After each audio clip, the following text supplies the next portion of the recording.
Hello. Hello. Hello. Hi there. Hello and welcome to another RadioTimes.com podcast. I'm Paul Jones and I'm here with Hugh Fullerton. Hello, Hugh. Hello, Paul. And today we're going to be talking about the return of Game of Thrones. It was on last night. We've seen the first episode.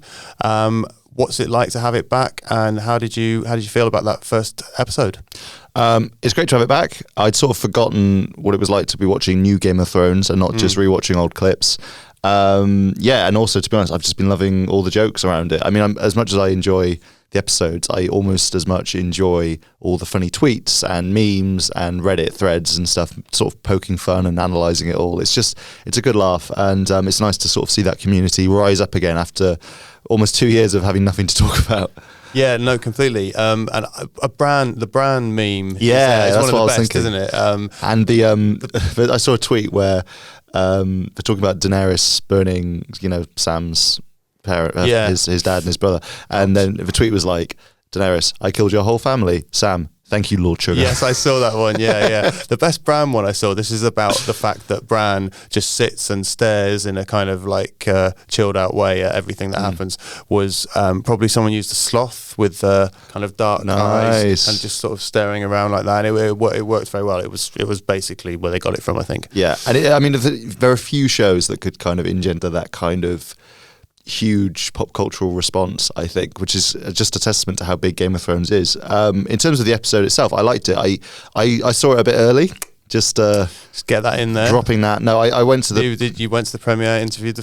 blah, blah, blah. Yeah. I went to the premiere last week, and I actually preferred it. I rewatched it again. I actually think I liked it slightly more the second time. The first time I enjoyed it, but I found a few of...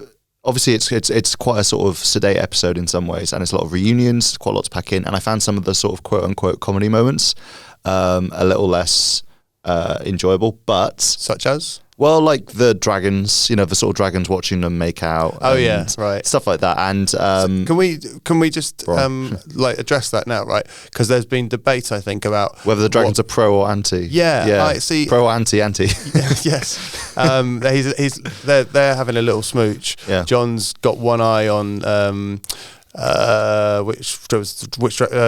Drogon, and Drogon's got both his eyes on John. I saw it as quite warm and friendly. I thought he was like as warm and friendly as a dragon ever looks. Yeah. Well, they can get very warm actually, but I thought he liked him. Other people were saying he's keeping an eye on it. It was probably a bit of both, isn't it? I originally read it as they're not too happy about what John's doing to their mum, but then I have seen a lot of people suggesting that they're actually sort of just staring like a pet would, and because obviously they're both Targaryens. I mean, that's the whole thing with John being able to ride that dragon. That's quite a Targaryen thing. Not everyone can ride dragons. Sorry. I mean, he only just rode it, didn't he? Yeah, I mean... It looks so incredibly difficult. Like, he's just hanging on for dear life. It's a bit ridiculous when Daenerys is like, oh, why don't you come on this? He's like, well, I mean, we're going to be invaded by zombies in like a day. Could I do it afterwards in case I die horribly? Yeah, and she's like, oh, don't be a wuss. Kind of leading this thing. I'm busy. I could be significant if I died now. What should I hold on to? Oh, who knows? Oh, always asking me questions. Yeah. But no, he did manage it. But yeah, so I don't know. No, that was... To be honest, on rewatch, I didn't mind those bits so much. Did you find them a bit cringy the first time around? A bit, yeah. The first time I did, but overall, I really liked the episode the first time around as well. I loved the opening. The kind of, they sort of mirror the very first episode of a series. A lot of people have said, even with the music, "The King's Arrival" is the name of the track, and just I love that kid's eye view of the Unsullied marching, and then that sort of gradual pull into shot of Jon and Daenerys, and you're kind of seeing them as the ordinary people will see them. We see them quite intimately in every episode as like normal people, but actually they're like obviously these rather grand, royal figures. And that's the whole point, isn't it? Because the Northerners are seeing this massive army come in, and it's led by a new queen, and she's from the south. And it's kind of should we be as John says, they don't trust you easily. No, definitely. And I think it was a really cool way of also showing how the scale of the show has increased, because I rewatched the scene from the pilot, which is obviously Robert Baratheon and Cersei and Jaime and everyone kind of coming up, and the royal retinue is so tiny comparatively. I know they've got a whole army with them this time, but you can just see the amount of money they have now in terms of like being able to have horses and extras and CGI and stuff to make it look like a much bigger procession into Winterfell. Right, yes. I suppose that's true. But also, I mean, this is the biggest army that Westeros has ever seen as well, isn't it? Well, they said that in the episode. I'm not entirely convinced by that, because Renly Baratheon in season 2, I've been rewatching it, has 100,000 men, and I'm trying to work out how many Daenerys has, because Daenerys has 10,000 Unsullied. Jon has I don't know, between 10 and 20,000 Northerners and a couple of thousand free folk. And then I don't think Daenerys has like 80,000 or 70,000 Dothraki. So, and you know, so I'm not sure. Right. They said it's the greatest army they've ever seen, because I guess because of the dragons. Got a couple of dragons in it. Yeah, and I was thinking about this, and actually Aegon had more dragons, Aegon the Conqueror, but he didn't have a very big army, famously. He had a very small army. Right. But mainly the dragons did the heavy lifting. So technically, the combo of men to dragons, the ratio of dragons to, you know, soldiers is probably the best. And saying the greatest army ever is probably a catchy way of getting that across. Do you know how many, do we have any idea how many undead the Night King is commanding? Well, they've usually said 100,000. That tends to be the number they go for. So if he'd invaded, you know, when Robert was still king and everyone was still on the same side, if Renly had 100,000 men, Robb Stark had 20,000. I was very careful to count all these. Tywin had like, I don't know, 50. Like, it would have easily knocked back whatever Whites and White Walkers. Well, yeah, because they wouldn't have had 100,000 then anyway, would exactly. Because they hadn't killed a load of people and resurrected them. Exactly. I mean, there were 100,000 wildlings beyond the wall, many of whom died, either in battle with Jon and Stannis or by the White Walkers. So, yeah, I mean, we make fun of the White Walkers for taking their time, but clearly they've been on a recruiting drive. Yeah, well, no, completely. And because clearly his plan was always use a dragon to burn down the wall. Well, I say clearly. Yeah. Who knows? I like to think that he's very calculating and could see that far ahead. But he would have known that you can't do that before they come this way, and you can't do that until you've got a certain army. It's odd to know how much he knew. I mean, I've seen some people speculate that the bit where they raised the dragon, they were maybe going to try and get through the wall another way, and then they were like, "Oh, a dragon, that'll be way easier." Yeah, well, I mean, quite that could. Because they had these chains, like maybe they were going to try and climb up it or something. I don't know. Yeah. Anyway, we're going slightly off topic. Yeah, new episode. One thing that I noticed at the start. Well, everybody noticed it. It wasn't just me. But what that I'm interested in talking about is the new opening credits. Oh yeah, we should talk about that. And like some beautiful animation of interiors and so on. And it's a bit you see the wall, the big hole in the wall, and so on. Did you have some inside information on the making of that? Have I made that up? No, I mean I don't personally, but there is. You read something? Yeah, I've read something. So. I can't quite remember what the name of the company is, but there's basically the company has done the graphics since season 1, have wanted for years to change them up because they felt like the scale wasn't quite right, and also just, you know, we've been looking at the same things for about 9 years, so they were like, we kind of want to change it. Yeah. And I think also the thinking was there aren't as many locations anymore, because even last year we were zipping around a few places. I mean, I reckon they probably could have just done this year for this episode with the old credits, Winterfell, King's Landing, add Last Hearth, and Iron Islands, because Yara's headed there, and there's some great. Like you could probably, and that would probably be enough. But yeah, basically, because all the characters are kind of coming together into, you know, a couple of locations, you kind of only need Winterfell and King's Landing, and in this episode, Last Hearth. So they decided a way to kind of get around that was to go interior, because that's kind of, I think it's a bit of a double meaning thing where it's going to be a bit more of an interior season for the characters. And simultaneously, we're going to be spending a lot more time at these locations, and they're going to be more important. Yeah. So, as you said, the new version, we do see the clockwork Winterfell kind of climbing as we're used to, but then we kind of dive in and we go into the crypts, which seem to be playing a big part this year, and we go into the Great Hall where we see Jon and Dany and all the Northern Lords today in the latest episode, and you know, you go through the courtyard and stuff, and then King's Landing, it's, you know, you're going through the. I love the bit where you go inside and the Iron Throne kind of opens out. Well, that's really cool. It's very cool for the credits to more or less finish on the Iron Throne, because they've never done that before. No, well, and the Iron Throne is such an enduring symbol of the series. Although I'm still convinced that they said, oh, the series has all been leading to the Iron Throne. I'm like, I feel like the series has shown us the Iron Throne doesn't really matter. Yeah, it's But hey, no, and they're really interesting new credits. But as well, you noticed something else about them as well. Well, I mean, I don't think I'm the only one to notice this stuff, but I did pause it a bit and rewind it a bit. So the astrolabe, which, as you have mentioned in the past, I'm a little bit obsessed with. This is the kind of the metal bands going around the kind of glowing sun thing. It's a bit like something we've seen in the Citadel, but I won't go into that now. But it kind of has always told the stories. I think a lot of them were stories from the past. Whether it predicts the future, I don't know. But I looked at it's much more stripped down now. There aren't that many things on there. The things that I spotted are as follows. I think it's Viserion destroying the wall, like melting that down. And then there's one. Well, this is basically post Red Wedding, I think. It's a wolf hung up with crossbow bolts in it, and then there's a figure standing, and he's cut off the wolf's head. And he's showing it to a lion. Yeah, and the lion's got a fish in his mouth, and that's where I lose the meaning. You're going to tell me now. Well, Catelyn Stark. Yes.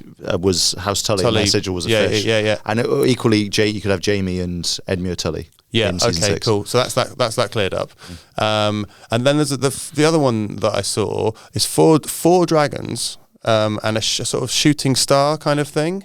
And then they're sort of for breathing fire down on what looked like, it's either cattle or horses. I think it's horses, riderless horses, because they've got quite long tails. And yeah, I don't know what's going on there and whether that's past or future. I mean, well, I saw a lot of dragons. There's a little in the interview I read with the creative team.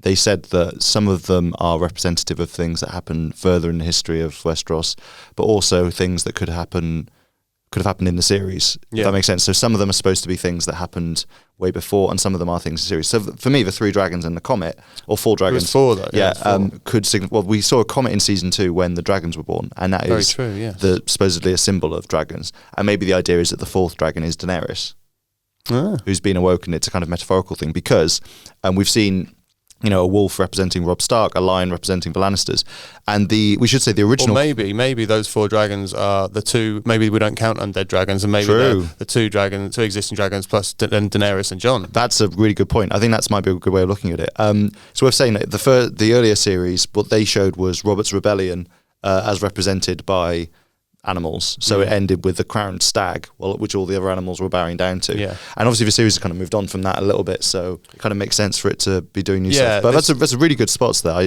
didn't see all that stuff. I didn't see the wolf with the arrows or anything. I had a bit of time on my hands. It ends with the 4 sigils that I suppose are the ones we'd expect to see: the dragon, lion, wolf, and stag. Well, they're the ones that have stuck around. That kind of does imply possibly the stag still being there, that there may be a Baratheon element still in this. Well, Gendry's still in it. Gendry's still around, yeah. So that's It is odd. I did think up until season 5. Gendry being Robert Baratheon's bastard. Yeah.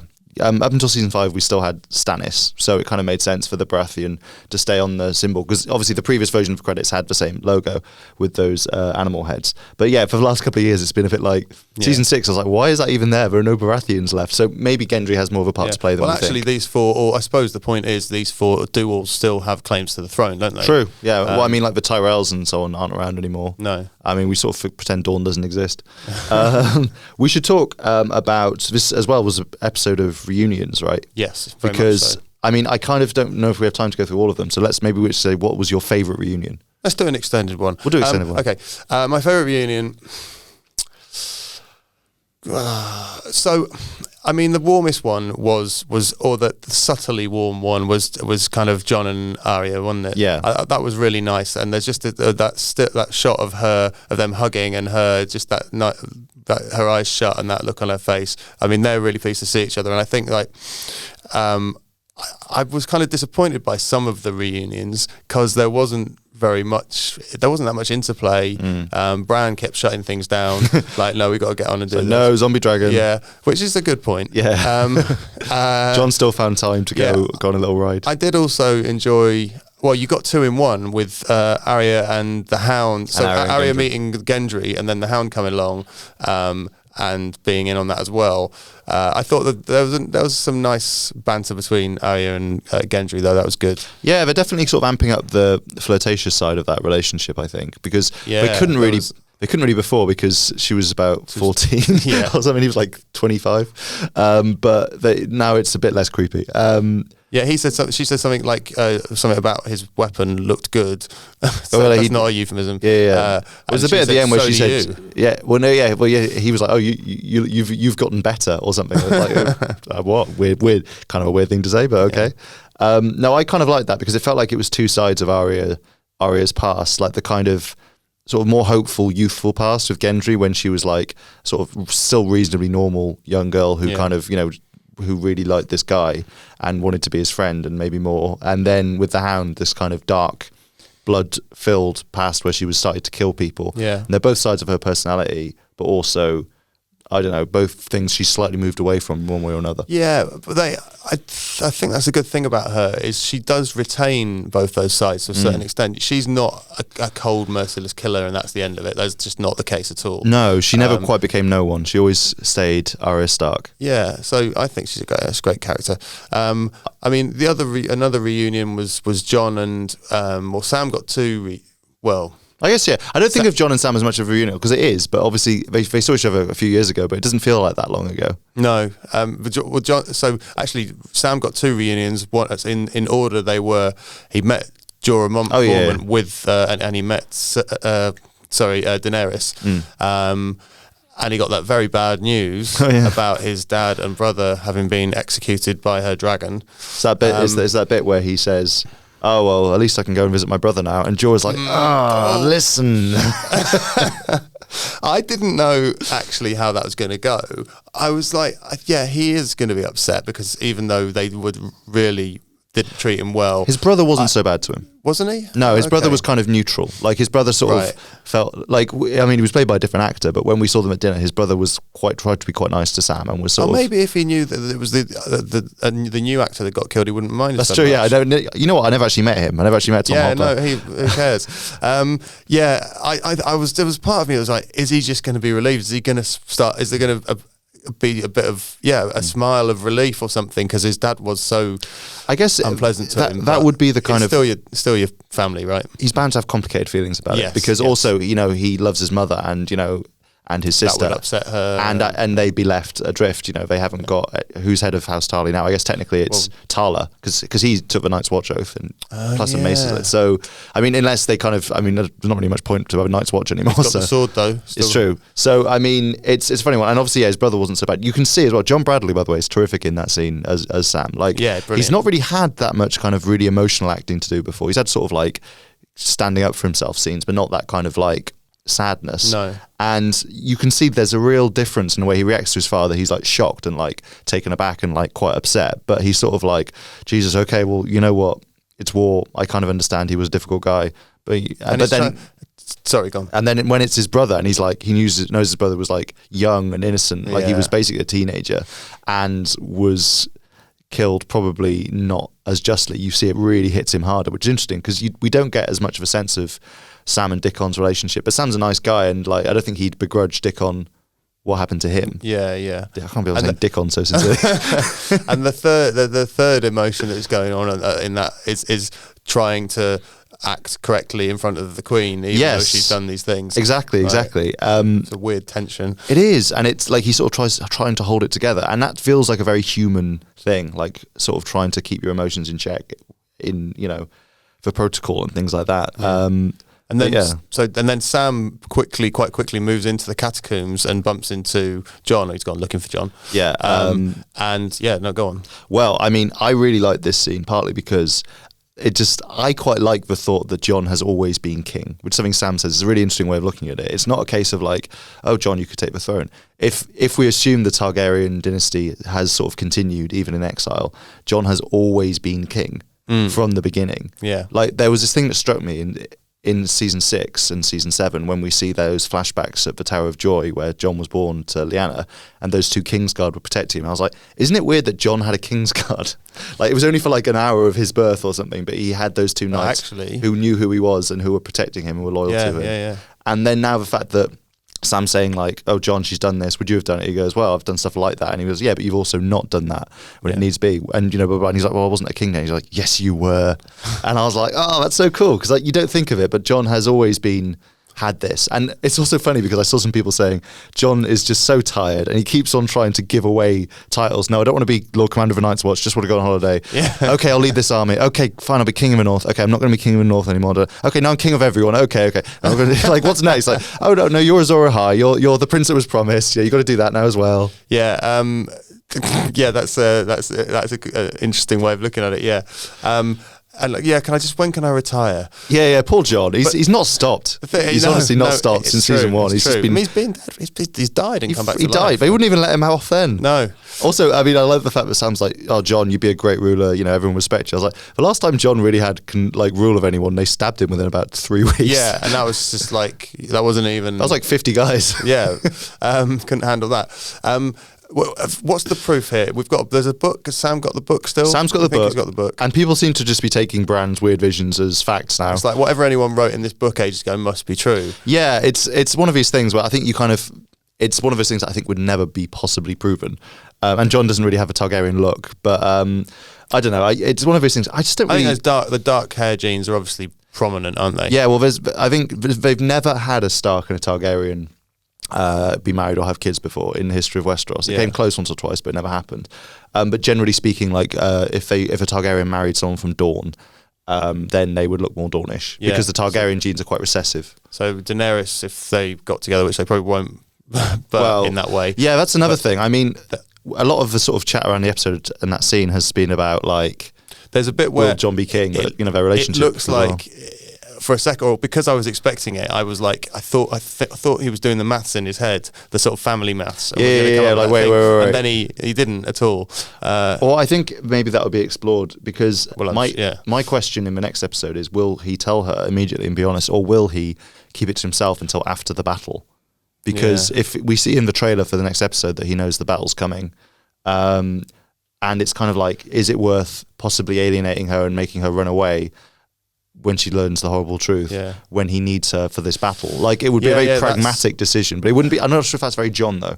Well, except, I know what you mean, but except he does know that this is the battle to save humanity. And they might die anyway. Yeah. In which case it wouldn't matter. That would solve the problem, wouldn't it? Yeah, if one of the other of them dies. So maybe he will not tell her. Maybe he'll let himself die in a heroic moment in the battle because of that. Just stop everyone going on at him. All these Northern Lords saying, "Oh, but we made you king," and Sansa going, "Oh, why did you bring me an army?" He's like, "Oh, let me go away. I just want to sleep." Yeah. They wouldn't get to sleep. Probably they'd just be resurrected by the Jon. Why don't you want to be king? Yeah. Well, no. Well, the Night King probably he'd die, and then the Night King would wake him up and be like, and the Night King would be like, "Jon, I want you to be my new king." He's like, "Oh no." God. But I can't see Daenerys. Oh, I don't know. What do you think? So Daenerys all the way through? It's like she wants this because she's convinced that she is the true queen. Yeah, she has the lineage that puts her on the Iron Throne. If he proved that he had that, by logic, she should go, okay, fine. I think, and also she thinks he's a good guy. Like, that's the thing. If he was some random, but she thinks he's a good guy and he does have good instincts and stuff. I guess the thing is, all the people that follow Daenerys from Essos, like they said last series, which may have been quite pointed actually, they follow her because of her, not because of who her father was. Yeah. Like they don't know who the Targaryens were. You know, Missandei and Grey Worm and the Unsullied and the Dothraki. They just follow her because of her beliefs and because of her strength. So it's not like most of the people who support her think she is because she'd be a good ruler, rather than because I mean, she has the right family name, as you say, but Jon does. She does cite that quite often, though. She does. That's the thing. And also she's a bit the way that she reacts to Sansa, not being fully on board is quite like aggressive. She's like, "I'm the queen. I am her queen. She must respect me." I'm like, she's never met you. She doesn't know who you are. That was an interesting coming together, wasn't it? I mean, it was always going to be. I thought actually they handled it quite well. Like, obviously Sansa's not going to completely be like, "Oh, hey, great." I've seen a lot of people saying that it's quite a realistic expectation because Jon didn't really need to bend the knee in that Daenerys was already coming to help. Didn't she absolutely refuse to do it? She did, but then after the dragons came and saved them, she saw the army, she was like, "Okay, I'll fight with you." Oh. And then Jon says, "Well, I'll tell you what, I'm also going to bend the knee then." So Jon had kind of already got her support. Yeah, so I think he was just sort of like, he saw what she'd sacrificed and he was like, you know what, she deserves it. Don't send Jon to do your haggling. Honestly, Jon's the worst person sent to these negotiations. If Sansa had gone, different story. There's a great moment involving Sansa when they'd first arrived, which I really liked anyway. It's just where the dragon flies overhead, and Sophie Turner does this really subtle thing with her expression where there's this immediate, like, there's a slight smile on her lips because of the wonderment of the dragon, and then it just subtly changes and hardens as she realises what this feed them. means. Well, yeah. She's like, oh, where are we going to get all the goats? Yeah, we haven't got any food. Yeah, but also probably there's this woman coming. She's got all this power. She's going to, possibly usurp my power. Or and Sansa's power was hard won and still relatively fickle.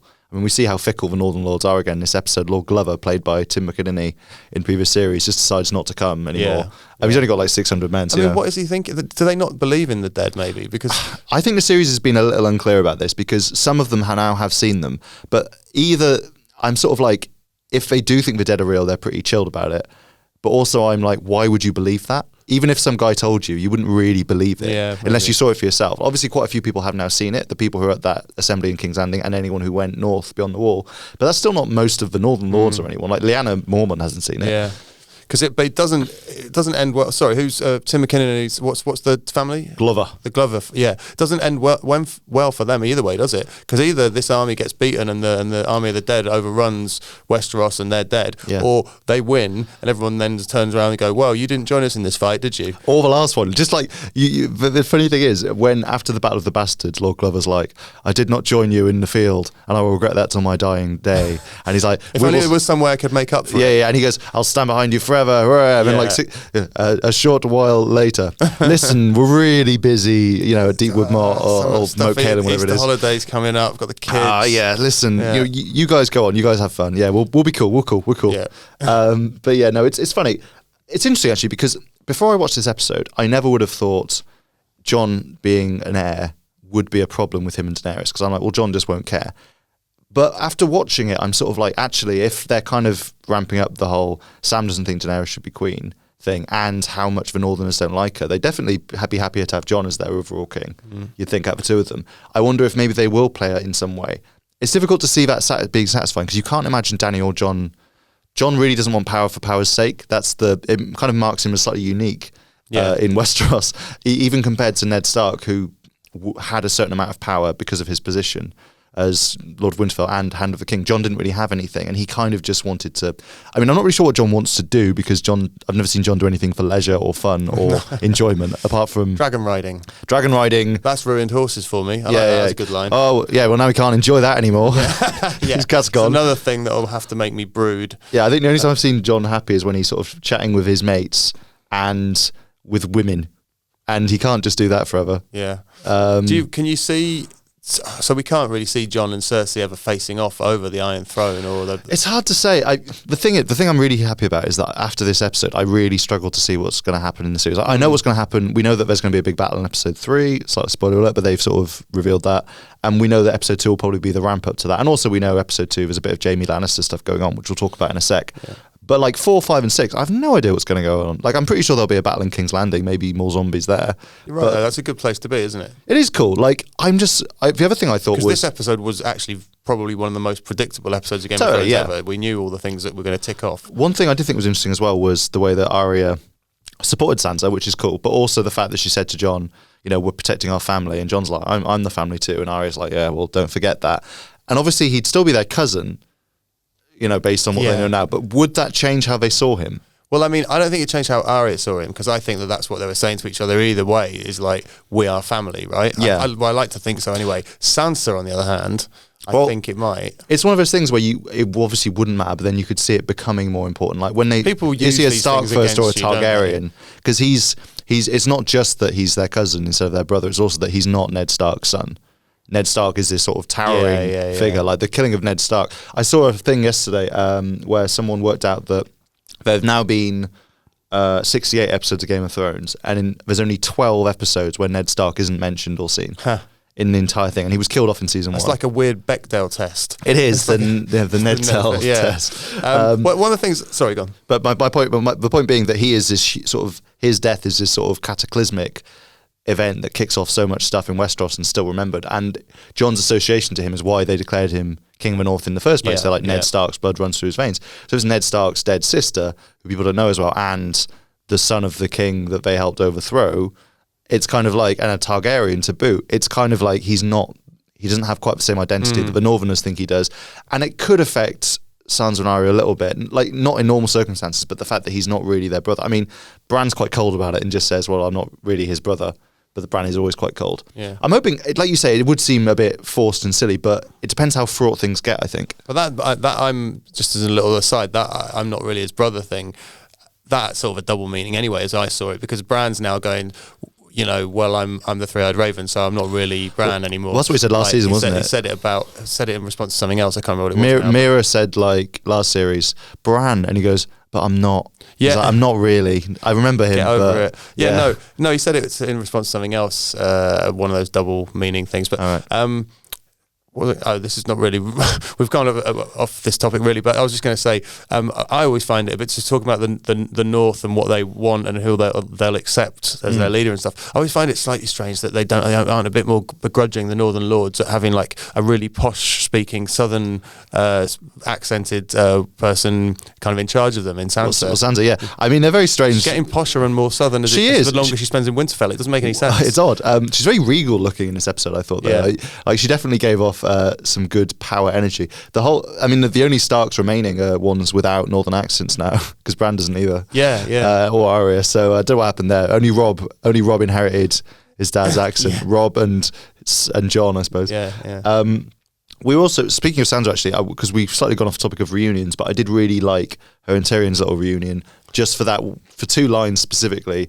The line where Tyrion's like, "Oh, we were at Joffrey's wedding. It was pretty miserable," and Sansa's like, "Well, it had its moments." Yeah, points of interest. That made me laugh. That's good. And the other bit is when Sansa's like, "I used to think you were the cleverest guy." But I've got to say, he is being remarkably weirdly stupid of Tyrion, especially he knows his sister, and he's kind of gone off the ball a bit, I think, hasn't he? He doesn't feel very Tyrion-y. The manipulate. Well, no, I don't mean manipulating because he wasn't manipulative, but he could direct things. He had the ideas. I don't feel. He feels a lot more reactive and passive now than he used to. I was thinking this because like I said, I rewatched the series from the start, and you do really notice a change in him when he goes over to Essos and stuff. He's much less in control, and now he is kind of a bit of a sub character in Daenerys' plot rather than having his own storyline, which is kind of a shame because he was definitely like everyone's favorite character the first few seasons, but now I'm like, I don't know if he's anyone's favorite character. I wonder if it's I don't know if it's necessarily deliberate, but it's like him and Varys are both, they used to be the arch influences, and they're now sort of slightly fading into the background, you feel, or in this first episode anyway. I'm sure that will change. I think it's because the threats become less political and more existential.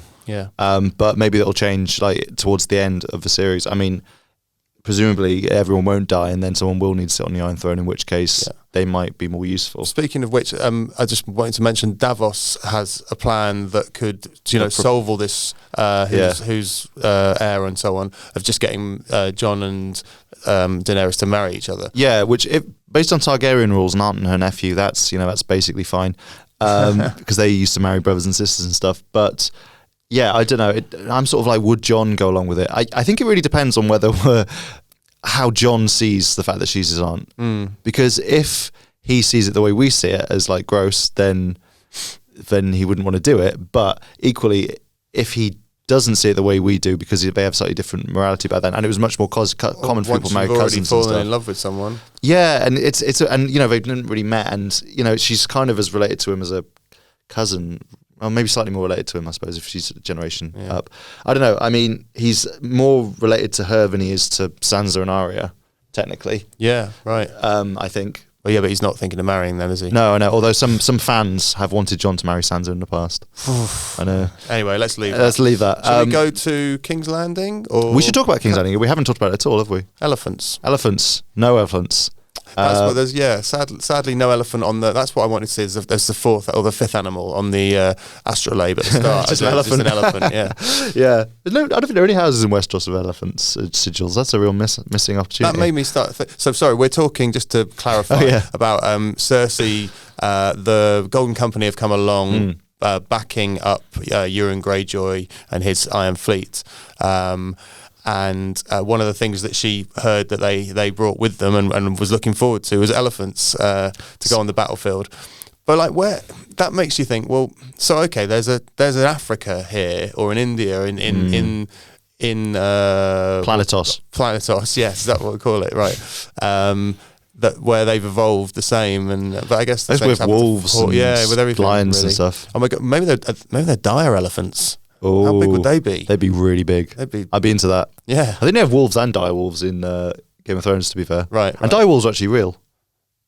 They're not that big, though, are they? Well, they're prehistoric, so we don't have them anymore. Ah. But they're like a thing that existed. So maybe it's woolly mammoths. Oh, that'd be cool. Taking them into battle. No, that would make there are woolly mammoths in Game of Thrones, though. The giants ride them. Oh, of course, yes. Yeah, That's why I was thinking that image. Not like a heavy metal album. Yeah. Cool. Anyway, But yeah, the Golden Company, 20,000 men. I'm obsessed with troop sizes. I don't know why. No, it just very good on this. The show's very inconsistent with how it presents how big the armies are, and it annoys me. But the Golden Company are a big part of the books, actually. In the books, Tyrion joins them in the equivalent of season 5, I think A Dance with Dragons. And yeah, he kind of joins them, and there are elephants with them. But there's sort of almost a running joke where the commander of the Golden Company, Harry Strickland, who we meet in the episode, is very like into Strickland. It just doesn't sound like someone from Game of Thrones. I literally said he sounded. I did a live blog of the episode. Geography teacher. I said he sounded like a newspaper man from Blackburn or something. Oh yeah. Like it's just such a funny name. It's like when, to be fair though, they called their lead character Ned, and we've sort of all gotten used to that. Yeah, but it hasn't got 2 Ds actually, has it? No, it's Eddard does, but. Yeah. But yeah, the Golden Company in the books, there's a funny running joke where Harry Strickland is really protective of the elephants, but they just keep dying anyway. I mean, not funny. I feel bad about the elephants. But yeah, so Golden Company have finally been brought into the show. It's kind of a little bit of adaptation from the books still, which is nice because the show's obviously moved way beyond the books now, but it's nice when they bring back these elements. Like last year, Alice Karstark is a subplot in the books, and they've and having her in it is like a little nod to that, which I quite like. Right.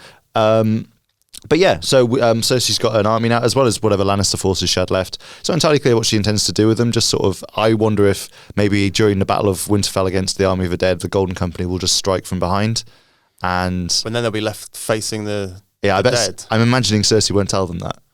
Interesting. Yeah, and then so Cersei also then is her goal for it to just be her and maybe Qyburn left in the world. Basically, yeah, just Qyburn, good old Qyburn. But yeah, and that all leads to one of the odder scenes of the episode, I think, which is Cersei decides that she'll sleep with Euron, kind of quite easily. Yeah, because she first has that line that lots of people were latching onto and saying, my girlfriend's going to be using this now. Oh yeah. You want a queen, earn her. If you want a whore, pay for her. If you want a queen, earn her. Yeah. But then 5 minutes later, Instagram quote. he keeps going on about it. I need some sign of affection. That's a euphemism, definitely. Yeah. And then she sort of beckons or motions him in to follow her to her chambers, and they get it on. I was thinking about it though, and what he doesn't know, what we know, is that she is pregnant. Yes, with Jaime's child, and there's a scene where he pats her stomach and says, "I'm going to put a prince in you." Pretty grim, but I was thinking actually maybe she made the second decision that actually it won't be long before he'll be able to notice that she's pregnant, and once he notices that, maybe it doesn't feel like the same reward to him, or he doesn't want to be so involved because he would want to have an heir. So maybe convincing him that it could be his. So basically. maybe it's that's true. Yeah, well, I didn't mean that actually, but that is true. Although when it comes out of a shock of blonde hair, I doubt it. But I'm sure she's got plans to kill him by then anyway. Yeah. But yeah, I don't know. We'll see. It did seem like a strange turnaround. Yeah. There's a thing where I saw some people talking about the episode where she only ever was with, Robert and Jamie before, and I was like, actually, she slept with her cousin as well. I haven't sort of forgotten that. So Cersei doesn't have massively high standards. But I think the other thing, the theory I had was watching it was one of the ways that Tyrion was able to tell Cersei was pregnant in the last series was that she wasn't going for a drink. And in that scene, she does go for a drink. She's drinking, isn't she? And obviously, medieval medicine maybe doesn't stretch to not drinking when you're pregnant. Would that even have been a thing in the first place? Exactly. So I don't know. But it's something Tyrion kind of clocks. So it could be nothing. But I was wondering if it's a hint that maybe she's already lost the baby. Because I think she'd be showing by now, wouldn't she? Maybe. It's a bit unclear how long the time period there's been. I mean, Theon's hair's grown a lot, so don't know what's going on there. So Theon's just outside King's Landing on one of those boats on So I was going to turn it to that point. Should I turn it to that point? Yeah, what to say about that? I was just going to say with the Cersei thing, if Cersei doesn't have a kid anymore, it could explain why she's feeling more lonely and alone, and she turned to Euron, and also it makes her more unpredictable because she may not have anything to live for and may just be out for revenge. Yeah. Okay. Good. But yes, just outside King's Landing. It was a very good link. Later, outside King's Landing. Meanwhile, outside King's Landing on Euron's ship. But Theon and his Ironborn basically break in and rescue Yara. It's pretty easy. It was a bit of an anticlimax. Yeah, I know. Like, how did they? I mean, I guess you can tell which is his ship. I guess. Yeah, he's got grand. Yeah, he's got a flagship with like this big spike on the front and like just keeping her in a big room there. I mean, yeah, it was a bit stupid, really. Isn't it? Yeah, I mean, he's no Ramsay, is he? I kind of Euron in Series 7 seemed like a real, I don't want to like a psychopath, I suppose, but he seemed a bit more restrained. He hadn't really actually done anything that bad to Yara. He just sort of tied her up. So they released him. Fun fact as well, some of the Ironborn that they killed to get in are famous people having cameos, I've learned. Such as? Martin Starr from Freaks and Geeks and Knocked Up and things like that. He's a comedy guy. He has a very... Okay. Yeah. The writer of the episode was the one who got the axe in his head. And I can't... Do you watch Always Sunny in Philadelphia? I don't actually know. Me neither. But one of the actors... Someone from that. Brilliant. Yeah, one of the actors from that... Big fan. Yeah. He's pretty recognisable. I can't remember what his name is, but one of the actors from that had got an arrow through his eye. Look out for those people. Maybe you'll know more than we do about them. Yeah. So that's probably. Quite funny. But yeah, Theon gets Yara out, and it's kind of nice because it's partly making up for him leaving her behind when Euron attacked last series. Although, to be fair, Theon definitely would have died if he tried to help. So yeah, I'm still like, I don't think it's that bad. Also, that he's definitely got PTSD, basically. Yeah, I mean, he's been through a lot. He's holding himself up remarkably very well. Like, considering all that happened to him. I thought that what was brilliant and just spot on and said it all and was exactly what she would do was that he frees her, she does massively headbutts him, knocks him to the ground and then sticks out her hand and pulls him up. It's like, yeah, you should have helped me before, but you've come now. Yeah. You just needed a little reminder. We're kind of even Stevens. Yeah, I thought that was really good.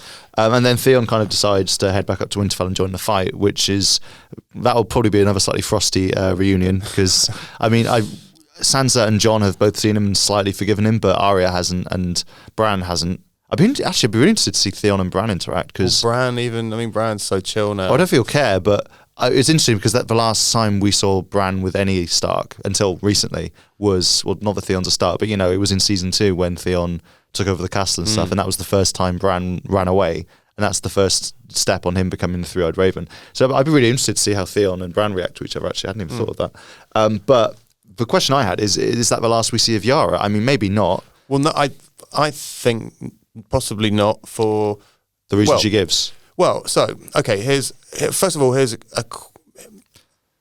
the Iron Islands potentially become quite strategic if the battle against the White Walkers doesn't go very well? Yeah, because it's an island. If we have to retreat, and it's the only thing that the whites can't go across water. Yeah, so there's that, and there's Dragonstone as well, and Bear Island, I suppose. Right. Okay. Yeah. True. But the fact that she says it is quite interesting, I suppose. Like, I feel like she wouldn't say it if it wasn't. Yeah. The other thing is, she's like quite right. She's saying, well, the Iron Fleet is out here. We can just go in and take the Iron Islands back. But who's she got? Like, who's on that boat with her? And Theon had a few people with him, but not about loads. 10. Yeah. Like, I reckon they've left more than 10 people at home. Maybe a lot of people at home will just say like, oh yeah, Yara, fine, whatever. Come in because might as well, whatever. Yeah, that's a good point because Euron's got a lot of people on his cruise, but then most of his crews are the mute people, aren't they?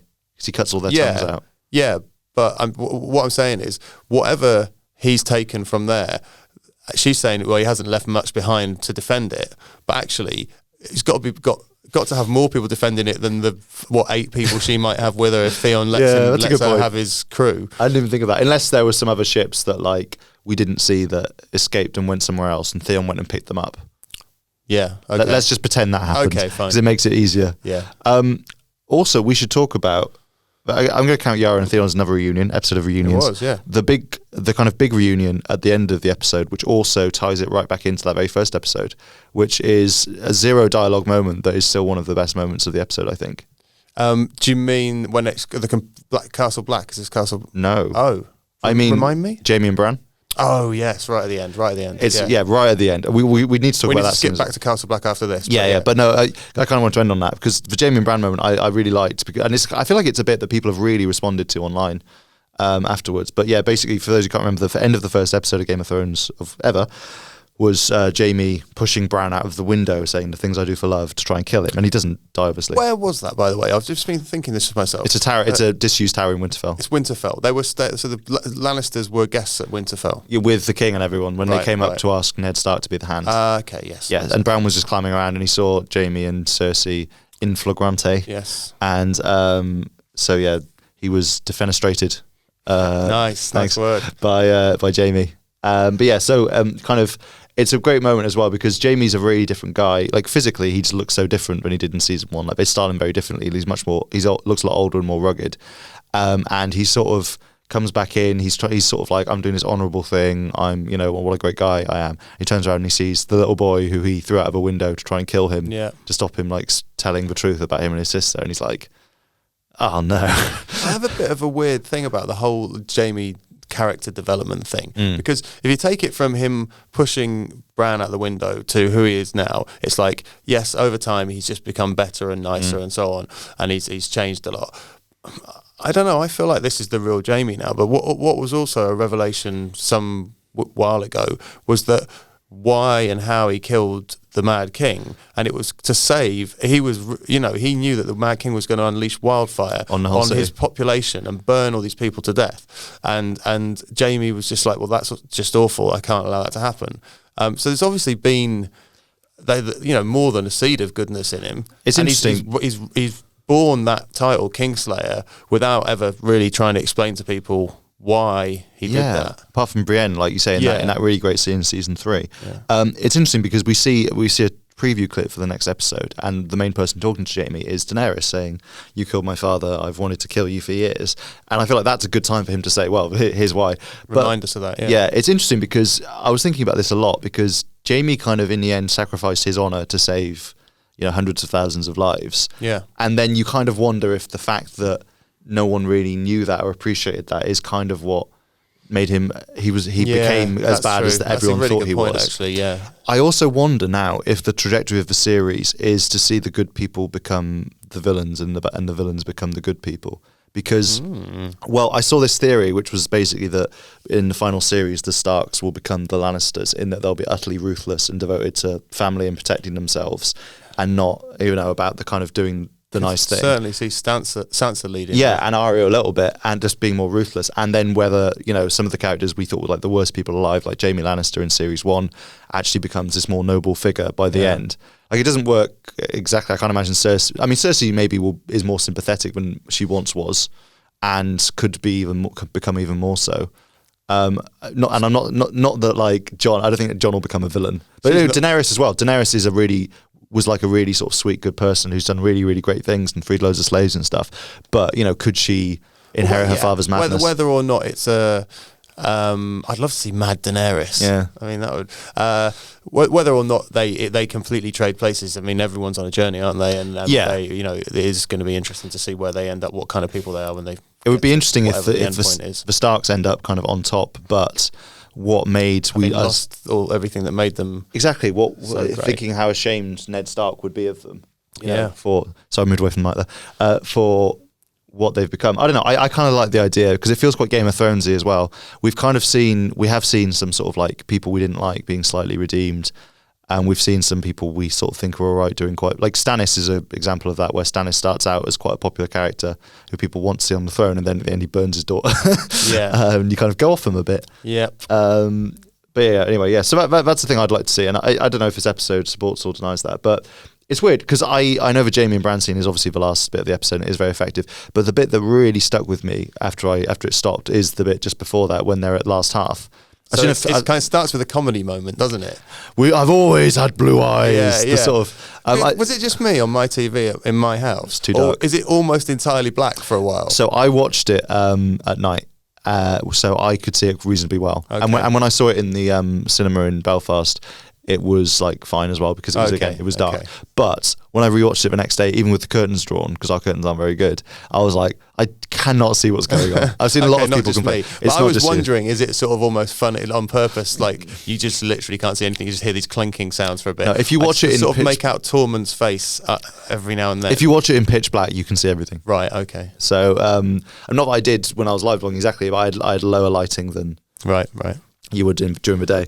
But anyway, yeah. So as we knew, Tormund, we didn't know officially, but we knew Tormund and Beric Dondarrion survived. They survived the fall of the wall with no explanation. yeah, I like that. With one bound, he was free. Yeah. And what's Jon's mate's name? I always forget. Really nice. Ed. Dolorous Ed. Yes.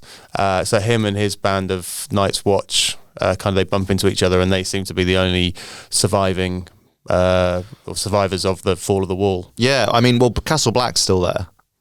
It's full of dead people, though, isn't it? Well, not yet. I don't think so. I thought they were all lying around on the ground. No, that's Last Hearth. I think I've seen a lot of confusion about this, but they actually. I've got some more for you. Yeah, no. The place they go to towards the end of the episode isn't Castle Black. They've ridden down from Castle Black, so they're at Last Hearth, which is the Umber house, right? The Umber Castle. Right. Like you see it in the opening credits, and it's up on this hill. I'm for the listeners. I'm slapping myself on the wrist. Yeah, no, but I'd seen it's not just you. I've seen a lot of people because it's those characters we sort of assume. But no, basically, the Last Hearth is the seat of House Umber.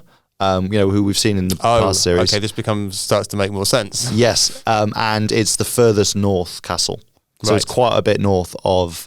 Winterfell, which is why in previous seasons the Umbers have been very annoyed by Jon Snow helping out the wildlings because they had to fight them more than any other house because they were the first sort of port of call if they got past the wall. Right. So do we know what they're doing knocking about in the Umbers castle then? Basically just that it's the closest. It's the first place they've come to after retreating from the wall, basically. And the Army of the Dead went first, and obviously spent a good few hours doing a little art installation, just sort of sketching out some designs, tracing it onto the walls, doing a little production line where they sort of hand arms up to each other. No, that's not quite the right. Oh no! I wanted it. Get me another femur. Yeah. Yeah, no, it's good that they don't break the magic by showing you them actually putting it together. Isn't it? No, that'd be deleted scenes. Just for Night King, like doing the little framing thing with the hands, being like, I'm not sure. Maybe we should just try again. Let's use legs this time. It's too samey. Listen, guys, might be mad. Let's do it on the wall this time. We've done the floor. Wait. What if we stuck a child in the middle? There you go. You've done it again, Maestro. But no, it's a really great moment because it's quite horrific. It feels more visceral. We've seen these sort of White Walker symbols before. We've seen a swirling symbol made out of dead horse parts beyond the wall in an earlier season, and we've seen in the very first episode of the series, you see these sort of wildlings who have been chopped up and put in a kind of. It's a very similar. It's sort of loop pattern to this, isn't it? No, more of a spiral. No, we've seen the spiral before, but not in this episode. Right. The first episode of the series, it was almost like a sort of a sweet, like a sherbet lemon, but with a line through it. If that makes sense. Yes, a lozenge shape. Yeah, yes. a lozenge shape. Which I believe, among other things, have turned up in the caves at Dragonstone. Exactly, and we've seen the swirl in caves at Dragonstone, and we've seen the swirl with standing stones beyond the wall where the Children of the Forest made the White Walkers, and when the Night King was gathering his army by those same standing stones. So we've seen these sort of patterns before. Then obviously the sort of horror moment, which I think we probably saw coming, when you see little Ned Umber nailed to the wall. Yeah. Tormund turns away and he starts chatting to the others. I mean, you see just out of focus his little eyes like flip up. And in hindsight, the fact that they had him back at the beginning being all sort of bumbling and cute was quite a good precursor for him being this horrible, possessed, Chucky child thing. Going like, wee! That's pretty accurate, actually. Thanks. Do you think that... So you think he had been raised by the Night King and left there, or do you think that the Night King from remotely used that decided at that moment to bring him to life? It seems. I thought it might be the latter. That's a good point. I can't imagine one of those things keeping quiet. I mean, they're just mental. I think that we've seen before that they can sort of put a timer on them in a way, because in season 1, the way that they infiltrate Castle Black to try and kill the Lord Commander is that they find the bodies and then they don't raise right away. Oh, that's a really useful function. I mean, that could be used. They put a snooze on him. Yeah. So I don't know whether that's a kind of like waiting for the right moment, or whether it's like a proximity thing. Like maybe he turned on because there were people there. Or maybe him screaming is supposed to be a warning to other White Walkers and stuff. Because we've seen sometimes when the Whites scream, it attracts other ones. Right. So, but maybe that's not that they would come back, but maybe that's just a function that he still has. But either way, it's very creepy, and especially when they set him on fire and he's sort of still screaming. It's horrible. It's really horrible because you don't know what's left of a person in there. Probably not much. No, I mean, it also really brings the threat home because they're actually attacking castles and stuff now, and I mean, it's kind of, Jon doesn't really have time to be off flying a dragon. Like, no, come on. No.